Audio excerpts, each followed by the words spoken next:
par celle de Jacob. Guidé par Dieu, Jacob a fondé une très grande famille. Il a eu 12 fils. Ses fils et leurs épouses formaient tous une tribu. Mais Jacob, parmi ses nombreux enfants, avait préféré Joseph, le 11e de ses garçons. Vous voyez cette tunique? Non. Je vais l'offrir au 11e de mes enfants. Il s'appelle Joseph. Il a 17 ans aujourd'hui. J'espère que vous allez tous chanter avec nous. Joyeux anniversaire. Joyeux anniversaire. Joyeux anniversaire. Joyeux anniversaire, Joseph. Joyeux anniversaire. Encore une bougie, encore une bougie. Bon, on peut y aller. Joseph, pour tes 17 ans, je t'offre cette tunique. On a mis plusieurs jours à la confectionner. Vous avez vu ça? Waouh! Waouh, c'est magnifique, Père. Merci beaucoup. Ça vous étonne, hein? Et puis, j'ai réussi à tenir le secret tellement longtemps. Vas-y, Joseph, mets-la. J'ai trop hâte de te voir dedans.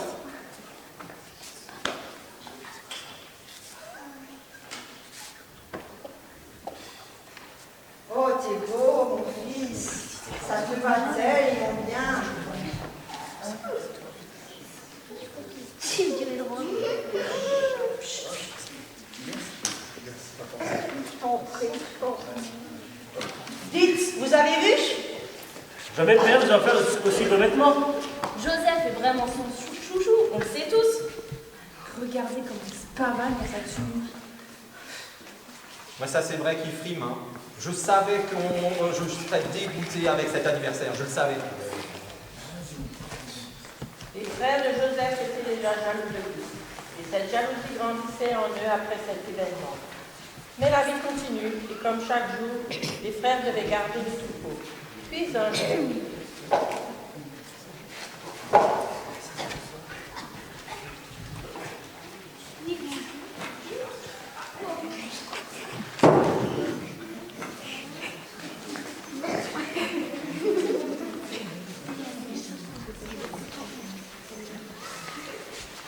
Les moutons. Les moutons. Les moutons.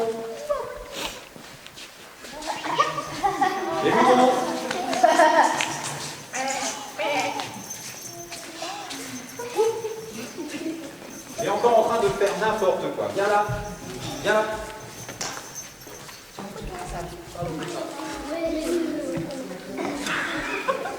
Oh les gars, oh, il faut que je vous raconte un truc. Genre, un rêve que j'ai fait cette nuit qui était trop... c'était incroyable. Hein. En gros, on était tous partis au champ à la moisson pour aller faire la moisson. Et on avait chacun une gerbe de blé sur l'épaule. Et puis, d'un coup, on les a tous posés à terre. Et là, comme par miracle, bah, ma gerbe de blé, elle est restée debout. Et toutes les autres autour de moi, eh ben, se sont inclinées devant la mienne. Oh. Qu'est-ce qu'il raconte? Pourquoi il nous raconte ça? Il se moque de nous, quoi. Je suis sûr qu'il a tout inventé. Ah mais non, mais si, c'est vrai, j'ai rien inventé maintenant. Pourquoi? Laissez faire, il fait son intéressant.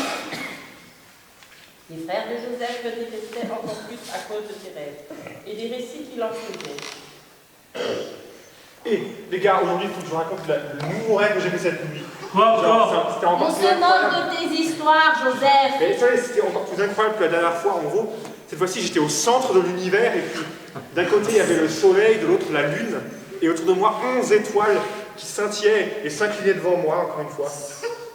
Oui, bien sûr, nous, tes frères. On devrait être, nous sommes les étoiles, on voudrait que tu te mettes on doit te mettre à genoux devant toi. Hein? Quoi?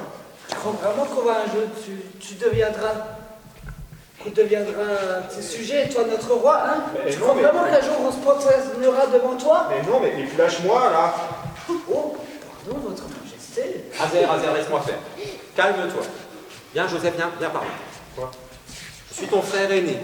Tu peux m'écouter. Joseph, tu te rends compte que tout ce que tu racontes, ça énerve tout le monde. Ouais, mais enfin, je sais que j'invente rien, contrairement à ce que lui dit. Je veux dire, c'est arrivé 2 fois de suite, je m'en rappelle tellement bien. Et puis... Non mais, il faut que tu redescendes un peu sur Terre, les étoiles, le centre de l'univers, n'importe quoi, redescends sur Terre. Et de toute façon, tes histoires, elles n'intéressent vraiment personne. La jalousie devint telle dans le cœur des pères de Joseph qu'un jour, ils n'en purent plus. Ils complotèrent pour se débarrasser de lui.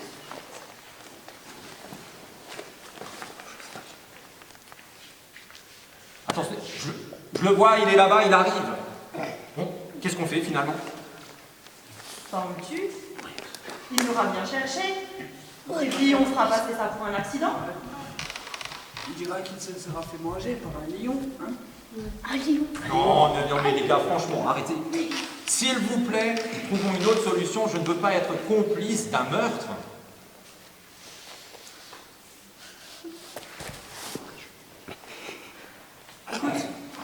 On t'oblige pas à lui faire du mal. Si tu veux, moi je peux lui régler son compte en moi-même sans problème. Mais non, mais écoutez les gars, franchement, je sais que vous n'aimez pas Joseph, vous le haïssez même, hein. Moi je l'aime pas trop non plus, mais c'est quand même notre frère. Et pensez aussi à notre père, papa. S'il lui arrivait quelque chose, il serait triste à en mourir. Et c'est pas juste parce que c'est le chouchou, nous aussi, n'importe lequel d'entre nous, s'il nous arrivait un truc, papa il serait forcément très très triste. Et ça nous montrerait que tous, on est important pour lui. Et pensez même aussi à notre petit frère qui n'est pas avec nous, il a que 5 ans, Benjamin. Si jamais Joseph mourait, Benjamin, jamais il s'en remettrait. Alors, ne nous emportons pas, restons calmes. Même les brebis nous disent qu'il ne faut pas bouger trop. Ne versons pas le sang, sinon on va tous le regretter. Ouais, je te comprends. Merci.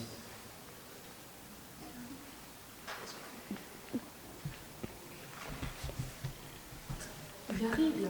Bon, il faut se décider. Vite. Qu'est-ce qu'on fait?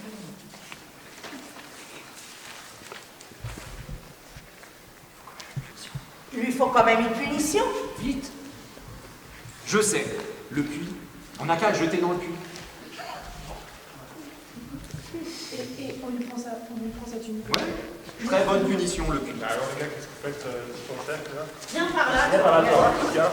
Non mais, qu'est-ce que vous faites? C'est moi! Aïe! Ça va pas! Aïe! Non mais... Lâchez-la! Aïe! Mais... Les gars, mais revenez! Déconnez pas! Vous allez pas m'abandonner dans ce puits là! Vous n'allez pas me laisser crever! Mais... Revenez, par pitié! Et maintenant? Qu'est-ce qu'on fait? On va quand même pas le laisser là, hein? Ruben, avoue. Tu vas aller lui porter ce fou une fois qu'on aura tourné le dos. Moi? Pourquoi? J'en suis sûre. Tu voulais pas qu'on le tue. Ouais. Mais le laisser là-dedans, il va mourir aussi. Bah non, justement, là au moins, il sera vivant. Et voilà, on est de nouveau au point de départ. On aurait dû le tuer. Maintenant, il va nous embêter à nous supplier là. Mais ça, on peut encore s'en charger, hein. Non, non, non! T'as une meilleure idée peut-être? Tu penses que maintenant, on va le ressortir du puits et on va lui dire « Ah, c'est bon, c'était une blague, tout va bien !» Il va jamais nous croire. Non mais là... Non, mais prenons notre temps, la nuit porte conseil, franchement. On va laisser passer la nuit, on va réfléchir, demain matin on trouvera une solution. Mais pour l'instant, en tout cas, je vous en conjure, ne lui faites pas de mal, ne le tuez pas. Et d'ailleurs, là, vous avez vu l'heure, on a des moutons dont il faut qu'on prenne soin, alors allons-y. Mais Ruben voulait venir en aide à Joseph et ses frères l'avaient compris. Plus tard dans la soirée, alors que Ruben n'était pas là.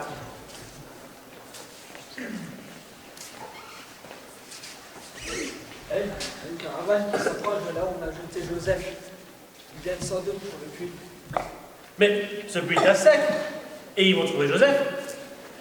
Oh, regardez, un marchand d'esclaves. J'ai vu, et alors? Eh ben alors, on n'a qu'à leur vendre Joseph. Comme ça, pas besoin de le tuer, et puis on en sera débarrassé. Bonne idée. Bonjour, monsieur. C'est vous le maître de cette caravane? C'est bien moi, c'est bien moi. Par contre, j'ai une mauvaise nouvelle. Il n'y a pas d'eau dans ce puits, il est à sec. Vraiment? Bon, c'est dommage. Mais bon, on a pas mal de réserve d'eau, ça devrait le faire, c'est pas grave. J'ai une autre proposition à vous faire, par contre. Vite, vite, sortez Joseph du puits. Nous avons un esclave à vous vendre. Un esclave? Vous avez ça ici? Bah écoutez, pourquoi pas? La traversée du désert est toujours assez longue et dure, ils ne survivent pas. Vous verrez, c'est un homme presque adulte. Il est très robuste et en bonne santé. Bon, ben je vais voir. S'il fait l'affaire, je vous donnerai 20 pièces d'argent. Regardez, le voilà. Quoi? Bon, on va voir. Qu'est-ce que vous faites? Calme-toi. Attendez, qu'est-ce que vous voulez là? Allez, lève les pieds. Hein? Les mains.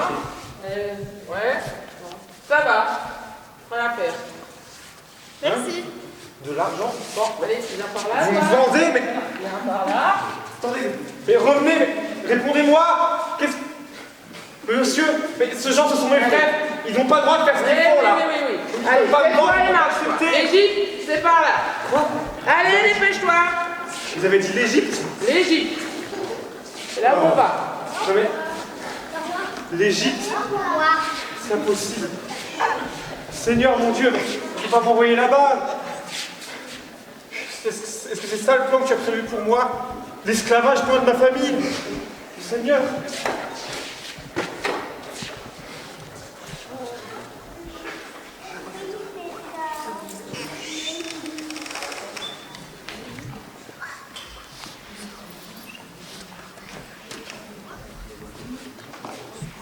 C'est bon, il n'y a personne, je vais pouvoir aider Joseph. Joseph? Joseph, ça va? Joseph? Il a disparu. Siméon, Azer, Judas, qu'avez-vous fait de Joseph? Eh ben, on l'a vendu à un marchand d'esclaves qui passait par là. C'est ce que tu aurais voulu, non? Pas vraiment. Et maintenant, qu'est-ce qu'on veut raconter à notre père? Bonne question. Et j'aimerais se mettre d'accord pour garder la vérité secrète. Ils vinrent rencontrer Jacob leur père pour lui annoncer la mort de Joseph.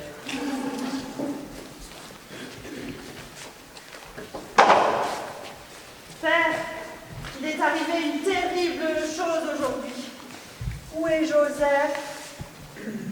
Joseph? Nous l'avons trouvé taché de sang. Quoi? Taché de sang? Oh, Joseph! Mais où es-tu? Mais que lui est-il arrivé? Mon Dieu!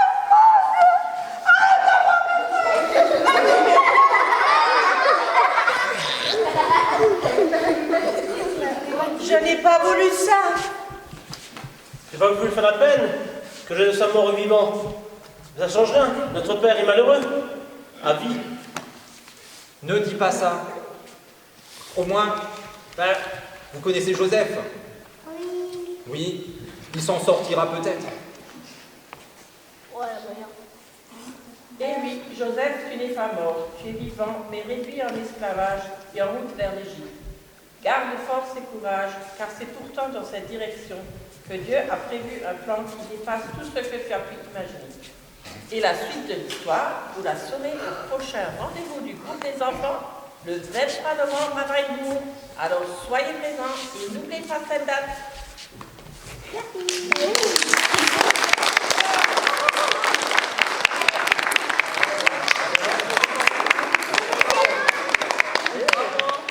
Le marchand!